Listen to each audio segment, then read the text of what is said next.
Hello friends, today we are going to deal with Coulomb's law. It is the very basic and fundamental law of electrostatics. Let me see that it states that when two point charges are placed at a distance apart, then the force of attraction or repulsion between the charges is directly proportional to the product of the charges and inversely proportional to the square of distance between them. हम लोग को दो तीन चीज का यहाँ ध्यान रखना है. Point charge, distance apart, attraction और repulsion directly proportional to the product of charges and inversely proportional to the square of distance between them. ये छोटी छोटी बातें हमको ध्यान रखनी ही पड़ेगी. Now, अगर इसी को हम लोग क्वांटाइज करने की कोशिश करें, क्वांटिटेटिव वे में अगर लिखने की कोशिश करें, तो हम लोग ये देखेंगे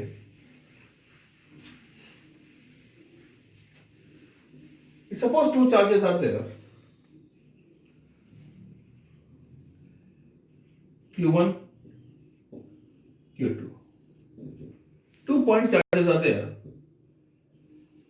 separated by distance R. Separated by distance R. Now the force of attraction or repulsion, एक चीज हम लोग सदा ध्यान रखेंगे कि जब अपोजिट चार्ज होगा तब अट्रैक्शन होगा, जब सेम चार्ज होगा तो रिपल्सन होगा. यहां पर Q1 भी पॉजिटिव है और Q2 भी पॉजिटिव है, force of repulsion is there. लेकिन अगर एक को नेगेटिव एक को करेंगे, पॉजिटिव करेंगे, तो force of attraction will be there. Magnitude of the force will remain the same. इसलिए हम लिखेंगे F. The force of attraction or repulsion between these two charges is proportional to the product of charges Q1 and Q2. F is proportional to 1 by R square. So F is proportional to Q1 Q2 by R square. अगर यहां proportionality है तो कोई ना कोई proportionality constant तो होगा ही. हम लोग देखेंगे F is equal to K Q1 Q2 by R square, where K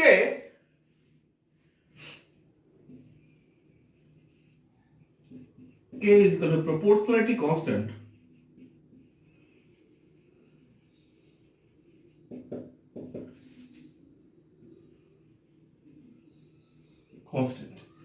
K का वैल्यू होता है 9 into 10 raised to power 9 newton metre square पर coulomb square.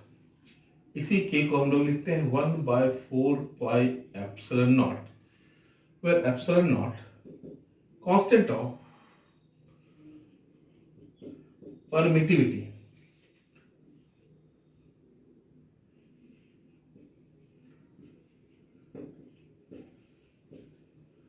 of free space. Epsilon not होता है 1/4 pi k और इसका वैल्यू आता है 8.854 into 10 raised to power minus 12 coulomb square plus newton metre square. बेटा कुछ करना नहीं करना, ये सब डाटा को याद रखना. एप्सिलॉन मैं बॉक्स में बना के दे रहा हूं, ये सब डाटा बहुत काम आने वाले हैं.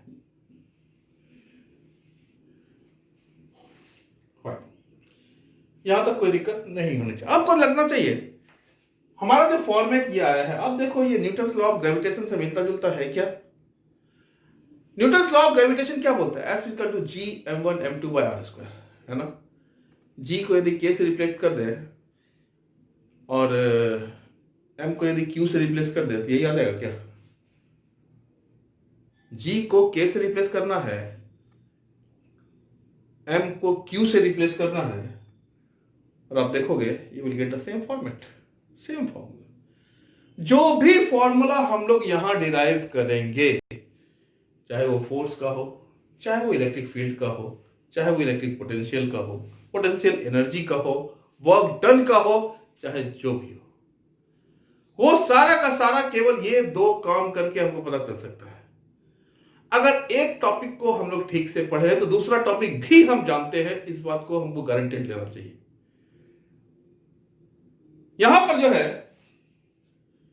आप देखो G m1m2/r², जब आपका न्यूटन्स लॉ लेते हैं, K/Q1/Q2/r², जब हम लोग कूलम्ब्स लॉ लेते हैं, G को K से, Q को और M को Q से रिप्लेस कीजिए, हमारा काम हो गया। हम लोग प्रूव करेंगे, हम आपको दिखा देंगे किस तरह से हम लोग काम कर रहे हैं। Fine, can I? Yes.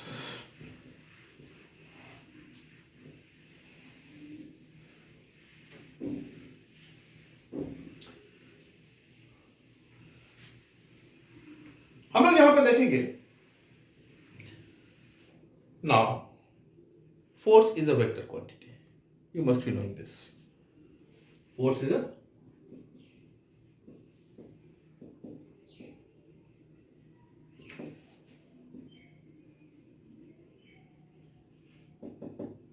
Vector quantity.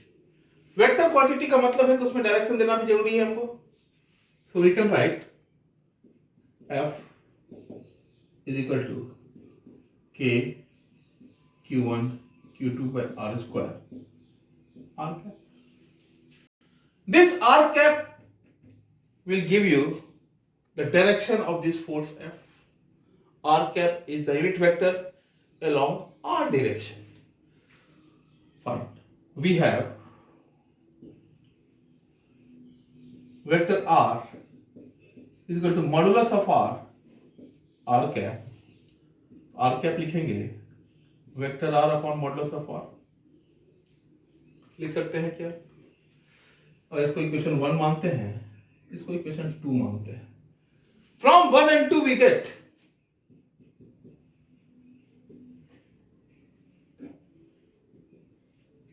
क्या हो जाएगा? F equal to K Q1 Q2/r² into r vector by r, है ना? यहां पर अगर देखते हैं थोड़ा सा इलेबोरेट होते हैं, F equal to K Q1 Q2r upon r3।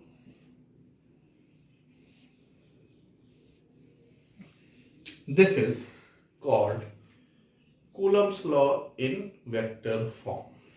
ये बात ठीक समझ में आनी चाहिए। Here what we see, the vector r is there.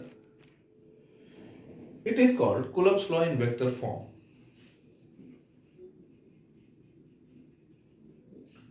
Coulomb's law in vector form. But the vector r is not well defined. We will have to quantize this vector r. और जब इसको क्वांटाइज करेंगे तो हमको पता चलेगा कि exact direction इस आर का क्या है। क्वांटाइज करने के लिए हम लोग क्या करेंगे कि दो चार्ज का पोजीशन वेक्टर ले लेंगे, तो एग्जैक्ट डायरेक्शन हमको आर का पता चलेगा। What we see from here, just have a look. मैं ये देखना चाहूंगा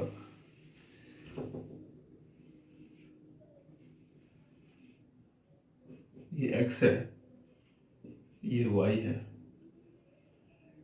ये दो चार्ज है, इसको Q1 बोलते हैं, इसको Q2 बोलते हैं। This is R1, this is R2 and this is R. So R1 and R2 vector is the position vector of Q1 and Q2. That should be kept in mind. अगर position vector है ये, तो vector addition तो हमको पता है ही। Vector addition में क्या करेंगे हम लोग? R1 plus R, this will give you R2. So R vector क्या हो जाएगा? R2 vector minus R1 vector. इसी का यदि मॉड्यूलस लेंगे तो क्या हो जाएगा, modulus of R2 minus R1। अब इसको यहां पुट कर दीजिए इस फॉर्मूला में। यदि हम लोग इसको पुट कर देते हैं तो ये क्या हो जाएगा, F will come out to be K Q1 Q2 R2 vector minus R1 vector upon modulus of R2 minus R1 whole cube. This you can say as a quantitative vector form of Coulomb's law. यहां से देखो कितना आसान हो जाता है कोई भी चीज को डील करना। यहाँ आर को डिफाइन करने में बहुत दिक्कत हो सकती है इस आर की, क्योंकि हमको पता ही नहीं है ये आर है किधर। यहां से एग्जैक्ट डायरेक्शन मुझे पता है, एग्जैक्ट मैग्नीट्यूड पता है कि ये आर कितना है और कहां से किस डायरेक्शन में। ना मान लेते हैं, let us assume that R1 equal to A1I, A2J, A3 K cap, R2 equal to B1I cap, B2J cap, B3 K cap। तो R2 माइनस R1 कितना हो जाएगा, B1 minus A1 I cap plus B2 minus A2 J cap, B3 minus A3 K cap। और यदि इसी का magnitude लेते हैं R2 माइनस R1 का, ये कितना हो जाएगा, it will be like B1 minus A1 whole square, B2 minus A2 whole square, B3 minus A3 whole square. अब इसको यदि यहां पे अप्लाई करते हैं, इसको अब यहां पुट करते हैं, तो हमारे पास जनरल एक्सप्रेशन क्या आ जाएगा, F will be K Q1 Q2, you can see B1 minus A1 I cap, B2 minus A2 J cap, B3 minus A3 K cap divided by B1 minus A1 whole square, B2 minus A2 whole square, B3 minus A3 whole square to the power 3/2। अब देखिए, अब इसको समझने की कोशिश कीजिए। अब तो कुछ भी कर सकते हैं, यहां तो पूरा ऑपरेशन हो गया, इसका पूरा का पूरा ऑपरेशन हो गया। हमको पोजीशन वेक्टर आप कुछ भी देखिए, ए बी का वैल्यू ही तो रखना है, A1 A2 A3 B1 B2 B3, इसका वैल्यू यदि हमको पता है, just put the value and you will get the answer. Everything is well known, है ना।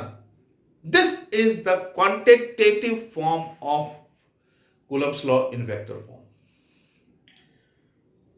एकदम से क्लियर कट कंसेप्ट रखिएगा, कभी कोई दिक्कत नहीं होगी। Numericals on this has appeared so many times in IITs, इस चीज का ध्यान रखिएगा। इसलिए इस टाइप के प्रॉब्लम के Q1 Q2 by R square से कुछ नहीं होना है साहब आपका।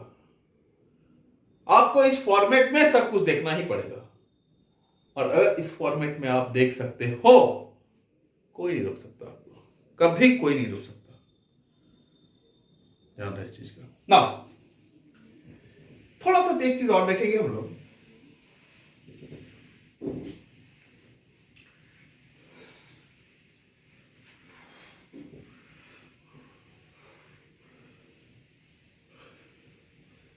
हम लोग यहां देखेंगे, we have F is equal to K Q1 Q2 by R square। Okay. What is K? K we have considered 1 by 4 pi epsilon naught Q1 Q2 by R square into R cap.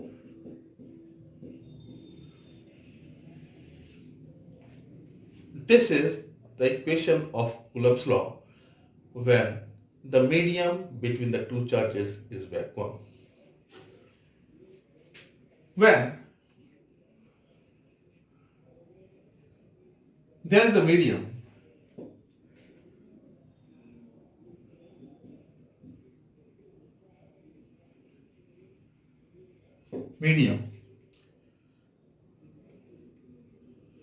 between the charges,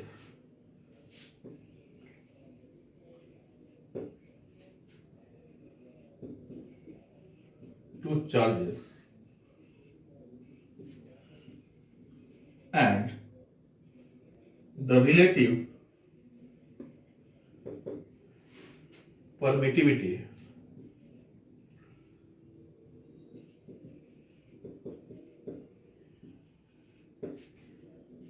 of that medium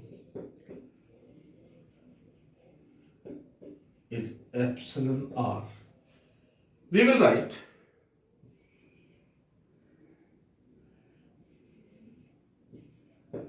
have f is equal to 1 upon 4 pi epsilon naught epsilon r q1 q2 by r square r cap. This epsilon naught epsilon r is defined as epsilon f equal to 1 upon 4 pi epsilon q1 q2 by r square r cap. This has to be taken. Where epsilon naught, epsilon naught. Epsilon is always greater than 1. That has to be taken care of. We know that only theory will not do. These are the theory part. And we have analytically deal everything about Coulomb's law. But जब तक आप इसको apply करके नहीं देखते हैं, जब तक इस पर बेस्ड जो न्यूमेरिकल्स होता है उस पर आपको कमांड नहीं होता है, केवल थ्योरी पढ़ के कुछ नहीं होना है। इस चीज का सदा ध्यान रखिए। और कूलम्ब्स लॉ में जितना सा आप लोग समझते हैं कि के Q1 Q2 bye R square कर दिए तो हो गया हमारा, इट इज नॉट दैट। ये एक फॉर्मूला है, इस पर बेस करके हम लोग आगे बढ़ते हैं। It's a force only. Varieties of forces act on a particle to keep it in equilibrium. इसीलिए हर तरह का कंसेप्ट लगाते हुए हम लोग न्यूमेरिकल्स जब सोल्व करेंगे तब हमको पता चलेगा कि कहाँ कहाँ दिक्कत होती है और कूलम्ब्स लॉ कहाँ पे बहुत ही सिग्निफिकेंट हो जाता है। ठीक है, फाइन। थोड़ा सा हम लोग आप ये करते हैं कि जो इसका लिमिटेशन है, Coulomb's law is not universal in nature, that should be kept in mind. तो इसका लिमिटेशन जो है और किस तरह से न्यूटन्स लॉ ऑफ ग्रेविटेशन से अलग है या सिमिलर है, उसको हम थोड़ा सा देखते हैं। कई बार वो मेडिकल वगैरह के एग्जाम में, कई बार AIEEE में आया हुआ इस तरह का क्वेश्चन, वो चीज देखने की जरूरत है।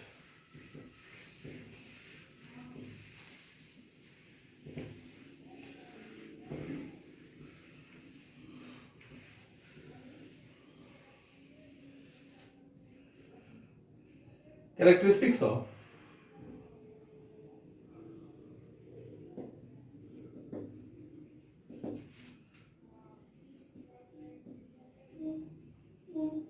Coulomb's law।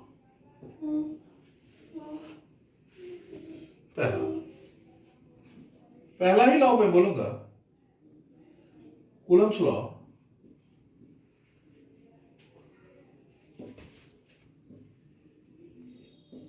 is approximate in nature.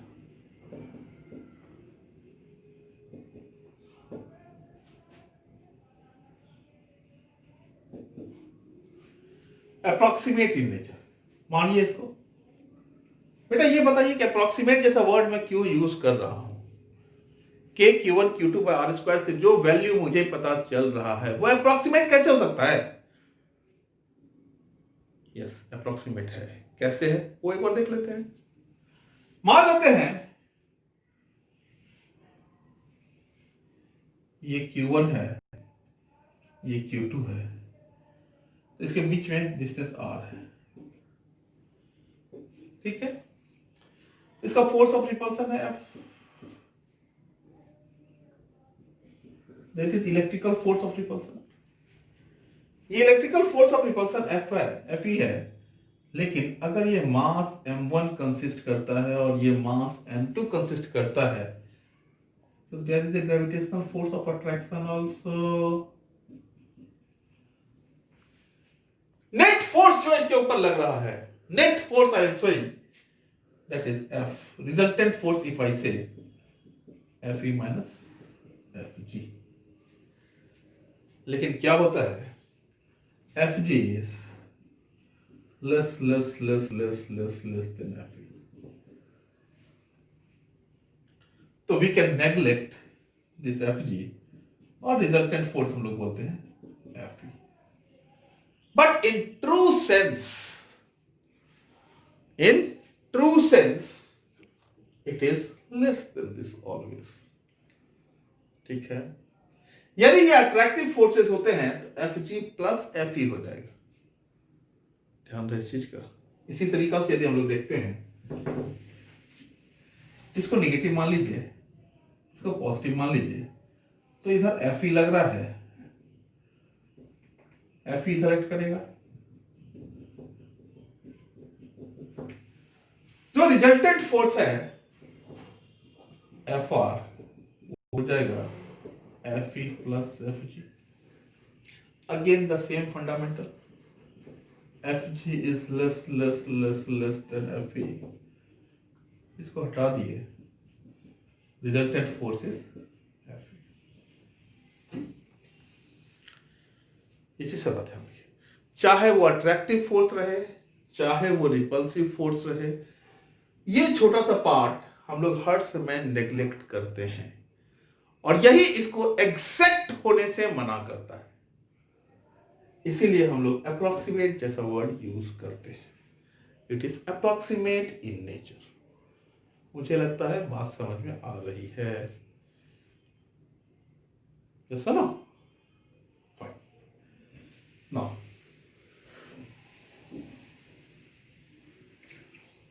Second देखेंगे, Coulomb's law, Coulombian force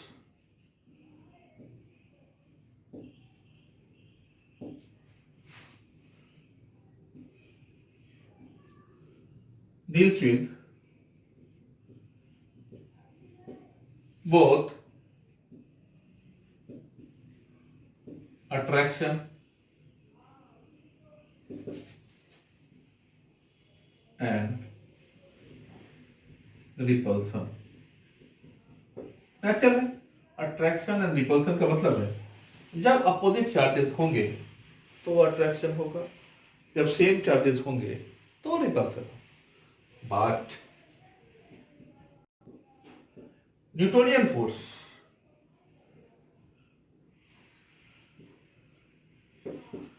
forces deal with only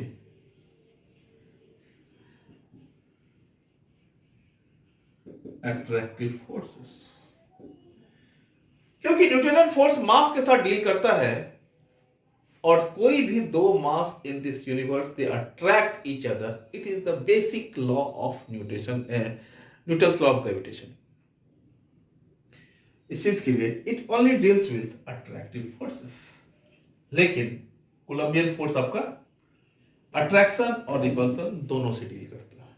इस चीज का सदा ध्यान रखिए। Third point that I want to tell you,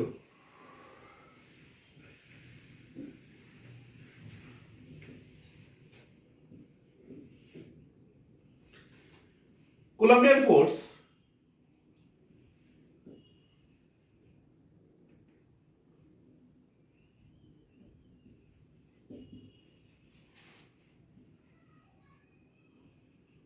depend on the medium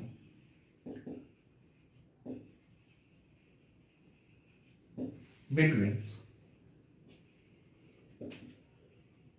the charges, whereas Newtonian force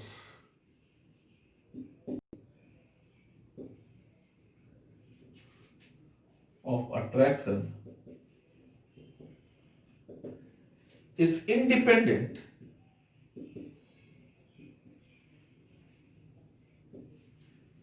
of the medium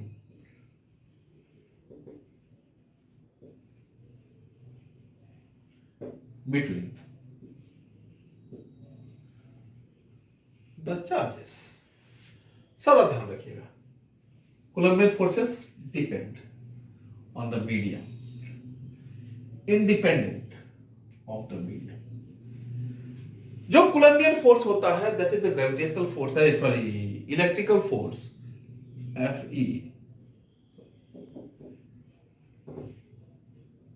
Fe is inversely proportional to epsilon r.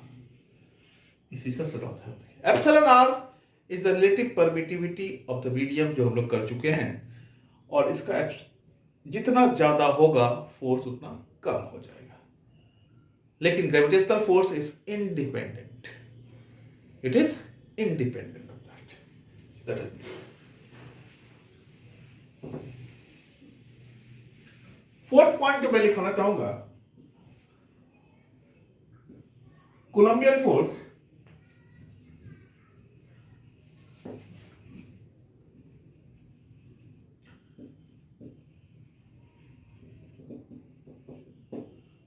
forces are central in nature. Central in nature. Central means pointing towards a single point. कहने का मतलब है, यदि दो मास है, ये इधर ही लगेगा और ये इधर ही लगेगा. ऐसा नहीं है कि घूम फिर के कहीं चला जाएगा. It will always point towards one point. It is central in nature. Coulombian force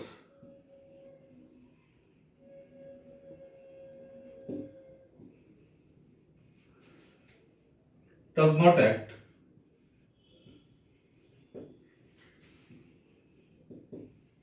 below 10 raised to power minus 14 meter,